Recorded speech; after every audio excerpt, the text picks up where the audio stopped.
Welcome to this MECH 1000 video.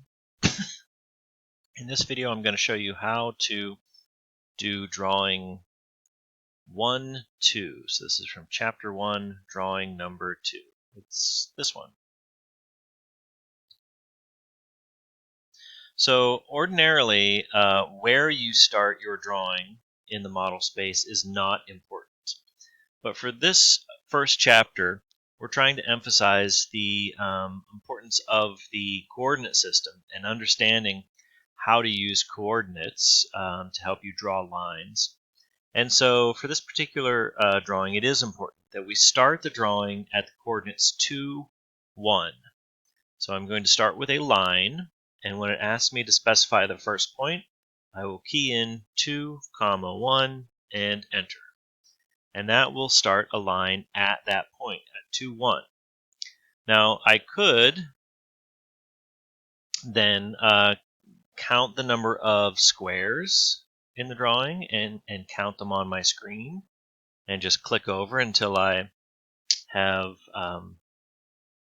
reached the desired point and then click. I could specify the absolute coordinates 10, 1. So I could do that. Again, my dynamic input is turned on. So that means if I just type in 10, 1, the line will come over 10 inches and up 1 inches with respect to my first point of the line, rather than to the coordinates 10, 1 with respect to the origin. So if I want to specify absolute coordinates, I have to put in first the number symbol, Shift 3, and then followed by the coordinates 10, 1. So I can make that horizontal line using coordinates, absolute coordinates, or when I'm making this vertical line on the side here, the top right corner has coordinates 10, 9, the bottom right has coordinates 10, 1, so 9 minus 1 is 8, so that means this is 8 inches straight up. I can just point the cursor in the direction I want my line to go, which is straight up, and enter in the length of the line, 8. Enter. And this is a square, so all 4 sides are 8. So that's the easiest way to do this, is to just move the cursor in the direction you want it to go, and then type in the length and enter. So I'll come over 8, enter, and down 8, enter. Once we have the outside square, if you look at the assignment in the book, it does offer some suggestions. Now these suggestions, sometimes they're pretty good, sometimes they're not so good. It suggests drawing the large outside square and then draw the small inside square. So knowing where to start that small inside square, you can just count the number of blocks. 1, 2, 3, 4, 5, over 5, and up 1, 2, 3, 4, 5. So that will start this small square. If I come over 5, so I'll start a line, and from here just move over 1, 2, 3, 4, 5, and up 1, 2, 3, 4, 5. I can start it right there, and then again counting the blocks, I see the grid lines in the assignment. I need to come over from there 1, 2, 3, 4, 5, 6. Now I could continue counting up 6, over 6, down 6, but there are 6 blocks and each one's a ½ inch. That means that the sides of this square are 3. So I can just point my cursor in the right direction and enter 3. Enter. Move it to the left, 3, enter. And then just come down. I can actually just click because I've got my snap mode turned on. So that's something I should have probably pointed out from the beginning. I don't know that I did. I've got a separate video on snap mode, but for these early assignments, you should definitely have your snap mode turned on, which allows you to click on these ½ inch increments as shown by the grid in the background. So I've got my snap mode turned on. which allows me to snap to these points and make lines that are exactly the right length. So with the snap mode turned on and with these first two squares drawn, the rest is just sort of looking at the drawing as assigned and copying it. All of the endpoints of these lines are on intersections of grid lines. So I can just snap to them with the snap mode turned on.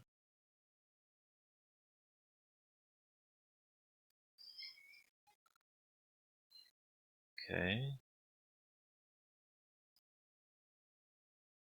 So there I've got the inside of that small square. Now I can kind of go to the outside surrounding it. A quick tip here, if you do a line command or any command, and you end it by hitting the escape button, but then the very next command you want to do is another line, you can repeat commands by hitting the space bar. So I'll just hit space bar, click, click, click, click. Whoops, okay, I clicked in the wrong spot. That's a good opportunity to demonstrate. I can either just click on this and erase it by clicking the erase command, or I can delete it with the delete key on my keyboard, or when I click on this line, there are these three blue squares. These are called grips. I can move the line by clicking on its middle grip, or I can stretch it by clicking on one of its end point grips. So I accidentally clicked on the wrong intersection. I wanted this to be over here. So I can click on that end grip and then click where I want it to go, and it stretches the line back into the correct position. And then I'll hit the space bar to reactivate the line command and escape. Okay, so I've got that part of it done. I think next I'll go from these four corners of the small square to the four corners of the large square. So I'll make one line, escape, hit the space bar, escape, space bar, escape, space bar. And now we have just a few more diagonal lines here. If I come from this corner down one over one, I want to make a line that goes from here to the corner, escape, spacebar, and then from here to the midpoint, and then back up to here, and down to there. And there should also be a line straight up. Okay, so I just need to basically repeat that pattern from here to there, to the midpoint, to that one, to the corner, and from there to there.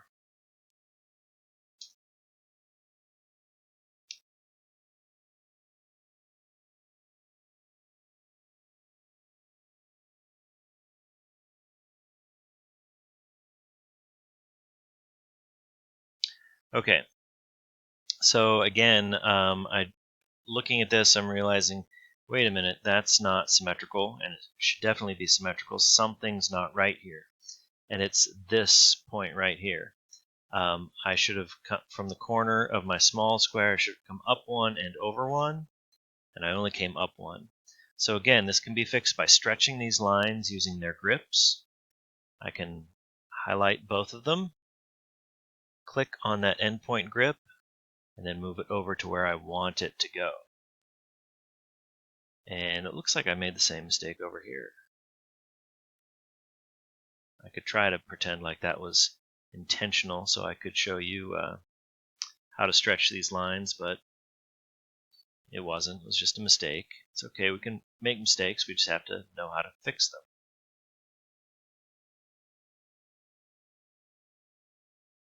And finally on the last side here, go from there to there,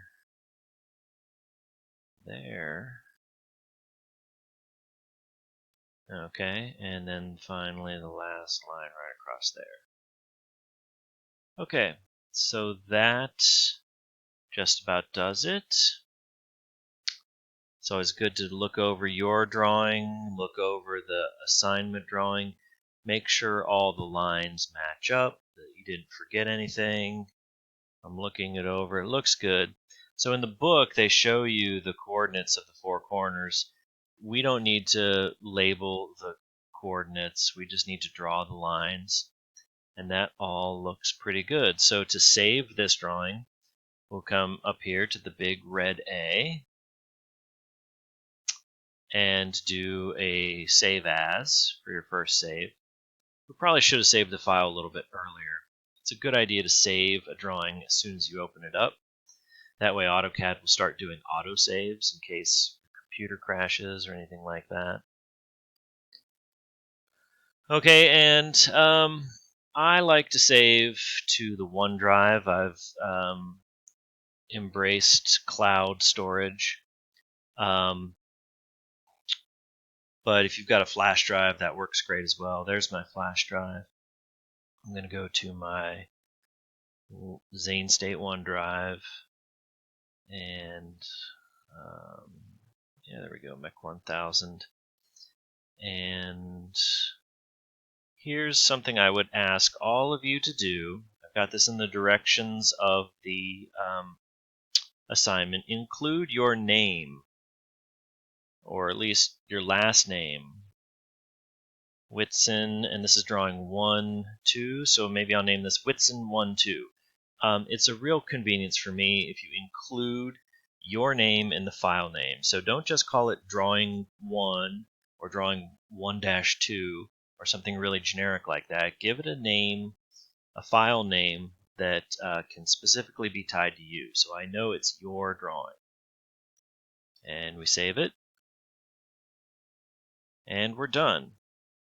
So I've shown you how to do this drawing. What I would like for you to do now is the next drawing, 1-4, this stamp drawing. I'd like for you to try to do this one on your own now that I've shown you how to do this one.